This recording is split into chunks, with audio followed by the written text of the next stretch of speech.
নমস্কাৰ সুপ্ৰভাত পুৱাৰী অনুষ্ঠান মৰ্নিং লাইভৰ এটি বিশেষ শিতান জ্যোতিষশাস্ত্ৰৰ শিতানটিৰ মাজলৈ মই অনিন্দিতা শইকীয়াই সকলোকে স্বাগতম জনাইছোঁ। প্ৰতিদিনৰ দৰে আজিও আমাৰ সৈতে উপস্থিত আছে জ্যোতিষশাস্ত্ৰবিদ কিৰয়ং ডাঙৰীয়া আৰু তেওঁ জনাব অন্য দিনৰ দৰে গ্ৰহগতি আৰু যাত্ৰা সন্দৰ্ভত। দাদা স্বাগতম জনাইছোঁ আমাৰ অনুষ্ঠানৰ মাজলৈ। ধন্যবাদ। নমস্কাৰ। অনুষ্ঠানৰ আৰম্ভণি যিহেতু প্ৰতিদিনে গ্ৰহগতি আৰু যাত্ৰা সন্দৰ্ভতে কৰা হয়, আজিও গ্ৰহগতি আৰু যাত্ৰা সন্দৰ্ভতে আমাৰ অনুষ্ঠানৰ আৰম্ভণি কৰোঁ। হয়, আজিৰ গ্ৰহগতি সমূহ এনেধৰণৰ।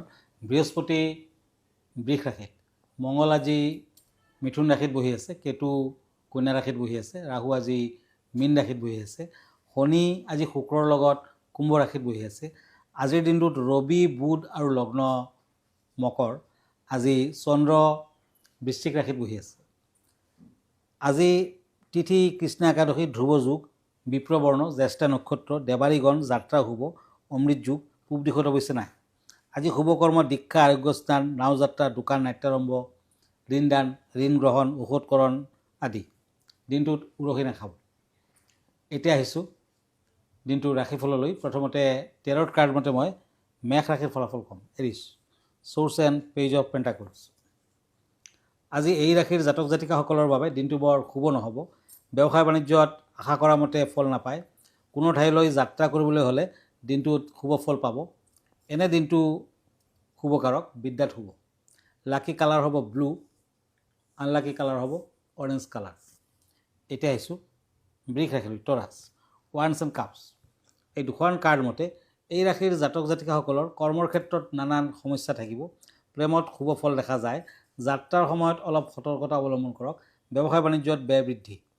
আজি নিৰামিষ আহাৰ গ্ৰহণ কৰক। আজি মঠ মন্দিৰত পূজা পাতল আগবঢ়াওক। লাকি কালাৰ হ'ব ব্লেক, আনলাকি কালাৰ হ'ব গ্ৰীণ। এতিয়া আহিছোঁ মিথুন ৰাশিলৈ, ওৱান্স এণ্ড পেণ্টাকলছ, জেমিনি। এই ৰাশিৰ জাতক জাতিকাসকলৰ আয় অনুপাতে ব্যয় বৃদ্ধি পাব। কৰ্মৰ দিশত সফলতা লাভ। আজি বিদ্যাৰ্থীসকলৰ বাবে দিনটো শুভ হ'ব। বিদ্যাৰ ক্ষেত্ৰত আনন্দ, ভ্ৰমণত শুভ। লাকি কালাৰ হ'ব গ্ৰীণ, আনলাকি কালাৰ হ'ব ব্লু। এতিয়া আহিছোঁ কৰ্কট ৰাশিলৈ, কেঞ্চাৰ, ওৱান্স এণ্ড ওৱান্স। এই দুখন কাৰ্ড মতে এই ৰাশিৰ জাতক জাতিকাসকলৰ ব্যৱসায় বাণিজ্যত আয়ৰ পৰিমাণ বৃদ্ধি পাব। আজি শৰীৰ মধ্যম। প্ৰেমত ভুল বুজাবুজি থাকিব। কৰ্মৰ ক্ষেত্ৰত ব্যস্ততা বৃদ্ধি পাব। বেঙুনীয়া কালাৰটো শুভ, গ্ৰীণ কালাৰটো অশুভ। হয় দাদা, এই মুহূৰ্তত এখন পত্ৰ হাতত তুলি ল'ব বিচাৰিছোঁ। পত্ৰখনত এজনে জানিব বিচাৰিছে যে কেৱল মন্দিৰেই নহয়, ৰুমৰ ভিতৰতো ফুলগছ লগোৱাটো বা লগাব লাগে নেকি, বা ইয়াৰ পৰা কি ধৰক প্ৰতিকাৰ হয় আপোনাৰ পৰা জানিব বিচাৰিছে। হয়, দেৱতাসকলৰ প্ৰিয় বস্তু হ'ল ফুল আৰু অতি পবিত্ৰ। ঘৰ নতুবা ব্যৱসায় প্ৰতিষ্ঠানত ফুলগছ ৰোপণ কৰিলে আৰোগ্য লাভ আৰু মন সুস্থ হয়। ৰুমৰ ভিতৰত ফুলগছ ৰাখিলেও ভাল, কাৰণ ফুলগছে কিন্তু পজিটিভ এনাৰ্জি ৰুমলৈ কঢ়িয়াই আনে। সেই বৃহৎ ব্যৱসায়িক প্ৰতিষ্ঠান নতুবা উদ্যোগিক প্ৰতিষ্ঠান আদি, হোটেল আদিত গ্ৰাহকক আকৰ্ষিত কৰিবলৈ সুগন্ধি আৰু আকৰ্ষণ থকা ফুলগছ লগোৱা হয় আৰু ই উপাৰ্জন বৃদ্ধিকাৰক। গতিকে কেৱল মন্দিৰ বুলি নহয়, যিকোনো ধৰণৰ শুভ কৰ্মত ফুল ব্যৱহাৰ কৰিব পাৰে। আৰু নিজৰ ঘৰখনতো আপুনি ধুনীয়াকৈ যদি গাৰ্ডেনিং কৰে, ঘৰৰ ভিতৰতো যদি ফুলগছ লগায়, তেতিয়া কিন্তু আপোনাৰ আয় বৃদ্ধি পাব, মন প্ৰফুল্ল থাকিব। ধন্যবাদ। হয় দাদা, আমি পৰৱৰ্তী ৰাশিফলৰ মাজলৈ আগবাঢ়ো। হয়, এতিয়া চ'ৰ্চ এণ্ড হেংমেন, সিংহ ৰাশি, লিঅ'। এই ৰাশিৰ জাতক জাতিকাসকলৰ প্ৰেমত সমস্যা থাকিব। কৰ্মৰ ক্ষেত্ৰত শুভ ফল। শৰীৰ প্ৰায় সুস্থ থকা যেন দেখা যায়। সন্তানৰ বাবে দিনটো শুভ। য়েলো কালাৰ লাকি, ব্লেক কালাৰ নাকি। এতিয়া আহিছোঁ কন্যা ৰাশিলৈ, ওৱান্স এণ্ড ওৱান্স। এই দুখন কাৰ্ড মতে এই ৰাশিৰ জাতক জাতিকাসকলৰ পৰাপক্ষত যাত্ৰা নকৰাই ভাল আজিৰ দিনটোত। আৰু সমাজত সেৱা প্ৰতিপন্ন হ'ব পাৰে, সাৱধান হওক। আনৰ প্ৰতি হিংসা, দেশ আদিৰ পৰা বিৰত থাকক। আজি যিমান পাৰে মন্দিৰ দৰ্শন কৰক। গোলাপী আৱৰণটো শুভ, গ্ৰীণ কালাৰটো অশুভ। এতিয়া তুলা ৰাশি, লিব্ৰা, ওৱান্স এণ্ড কাপছ। এই দুখন কাৰ্ড মতে এই ৰাশিৰ জাতক জাতিকাসকলৰ অৰ্থপ্ৰাপ্তিৰ ক্ষেত্ৰত সৰু সুৰা বাধাৰ সন্মুখীন হ'ব পাৰে। বিদ্যাৰ্থীসকলে পঢ়া শুনাত মনোযোগ দিয়ক। ভ্ৰমণৰ ক্ষেত্ৰত শুভ ফল। প্ৰেমিক প্ৰেমিকাসকলৰ বাবে শুভ হ'ব। হোৱাইট কালাৰ লাকি, বেঙুনীয়া কালাৰ আনলাকি। এতিয়া আহিছোঁ বৃশ্চিক ৰাশিলৈ, স্কৰপিঅ', কাপছ এণ্ড পেণ্টাকলছ। এই দুখন কাৰ্ড মতে এই ৰাশিৰ জাতক জাতিকাসকলৰ পঢ়া শুনাত খেলিমেলিৰ সৃষ্টি হ'ব পাৰে। সন্তানৰ স্বাস্থ্যক লৈ চিন্তিত হ'ব পাৰে। ভ্ৰমণৰ সময়ত গাড়ী মটৰৰ পৰা সাৱধান হোৱা ভাল। প্ৰেমত মোটামুটি ভাল। অৰেঞ্জ কালাৰ লাকি, নীলা বৰণটো আনলাকি। হয় দাদা, আমি পৰৱৰ্তী 4টা ৰাশিফলৰ মাজলৈ আগবাঢ়িম। যিহেতু প্ৰতিদিনে দৰ্শকসকলৰ বাবে একোটিকৈ খুব সুন্দৰ বিষয় লৈ আহে আপুনি, আজি কেনেধৰণৰ বিষয় আছে? শততিলা একাদশী মাঘ মাহৰ কৃষ্ণপক্ষৰ একাদশী তিথিটো শততিলা একাদশী নামে পৰিচিত। এই তিথিত শুভক্ষণত সমস্ত নিয়ম মানি শততিলা একাদশী ব্ৰত কথা পাঠ কৰিলে আৰু বিষ্ণু পূজা কৰিলে সুফল পোৱা যায়। শততিলা একাদশী ব্ৰত কৰিলে ব্যক্তিৰ আধ্যাত্মিক উন্নতি হয়, সকলো প্ৰকাৰৰ পাপৰ পৰা মুক্তি পায়।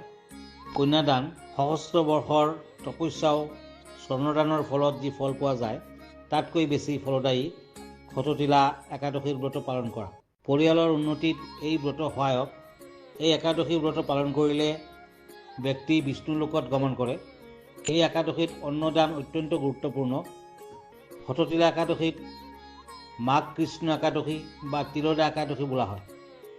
এই দিনা তিল বা তিলৰ ছটা বিভিন্ন উপায়েৰে ব্যৱহাৰ কৰা হয়। এই দিনত তিল ব্যৱহাৰ অত্যন্ত শুভ বুলি বিশ্বাস কৰা হয়। তিল একাদশীত দৰিদ্ৰ লোকক তিল দান কৰাৰ ডাঙৰ তাৎপৰ্য আছে। শততিলা একাদশীত পিতৃপুৰুষৰ বাবে তিল আৰু জল নিবেদন কৰাৰ প্ৰথাও আছে। শততিলা একাদশীত তিল মিশ্ৰিত পানীয়ে গা ধোৱাৰ বিশেষ তাৎপৰ্যপূৰ্ণ আছে। ভক্তসকলেও এইদিনা তিল সেৱন কৰে।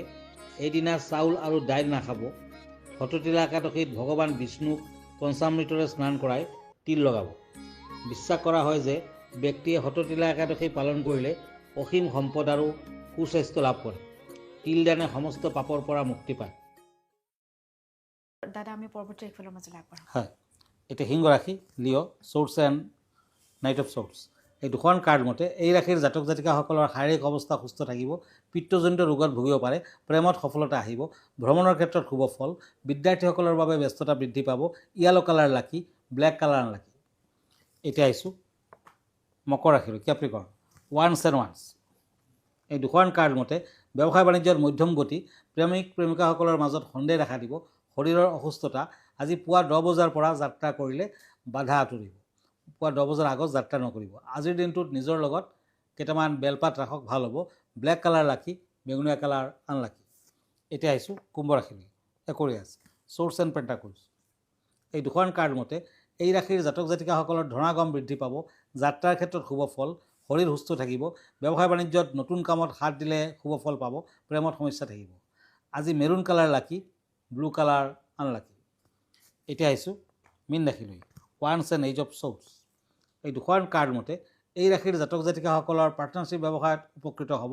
স্বামী স্ত্ৰীৰ মাজত মতানৈক্য থাকিব। যান বাহনৰ পৰা সাৱধান হওক। প্ৰেমত সমস্যা থাকিব। ক্ৰীম কালাৰটো লাকি, গ্ৰীণ কালাৰটো আনলাকি। হয় দাদা, ধন্যবাদ জ্ঞাপন কৰিছোঁ। যিহেতু আমি অনুষ্ঠানটি সামৰিব লাগিব, অনুষ্ঠানটি সামৰাৰ পূৰ্বে দৰ্শকসকলক জনাই দিব বিচাৰিছোঁ, আপোনালোকেও যদি কিৰয়ং ডাঙৰীয়াৰ সৈতে যোগাযোগ কৰিব বিচাৰিছে তেতিয়াহ'লে আমালৈ পত্ৰ প্ৰেৰণ কৰিব পাৰে, নাইবা গুৱাহাটী মহানগৰীৰ পল্টন বজাৰত থকা চেম্বাৰত তেখেতক আহি পোনপটীয়াকৈ লগ ধৰিব লাগে। দাদা, আপোনাৰ ঠিকনাটো এবাৰ জনাই দিব। হয়, মোক সদায় ৰাতিপুৱা প্ৰাগ নিউজত লগ পাব আৰু ছানডে ৰাতি 10টামান বজাৰ পৰা মই প্ৰাগ নিউজত লাইভত আহোঁ। গতিকে আপোনাৰ কুৱেশ্যনখিনি পোনপটীয়াকৈ মোলৈ কৰিব পাৰে। এনে আপুনি মোক ফেচবুক চাৰ্চ কৰিব পাৰে। মই ইনষ্টাগ্ৰামত আছোঁ, ইউটিউবতো আছোঁ। আৰু ব্যক্তিগতভাৱে যদি মোৰ লগত লগ কৰিব খুজিছে তেতিয়া আগতীয়াকৈ এপইণ্টমেণ্ট লৈ ল'ব আৰু আহিব পাৰে। আমাৰ ঠিকনা এষ্ট্ৰলজাৰ কিৰো য়াং, Ratnakuber gems and jewellery, Manipuri Basti, Guwahati 7। Phone নম্বৰটো হ'ল 9085949309 আৰু আমাৰ ইমেইল এড্ৰেছটো হ'ল kiroyangastrologer@kiroyang.com। ধন্যবাদ, নমস্কাৰ। আৰু ইয়াৰ লগে লগে মই নিন্দিতা শইকীয়াও এই জ্যোতিষশাস্ত্ৰ শিতান্তিৰ পৰা বিদায় লৈছোঁ। ধন্যবাদ, দিনটো আপোনাৰ শুভ হওক।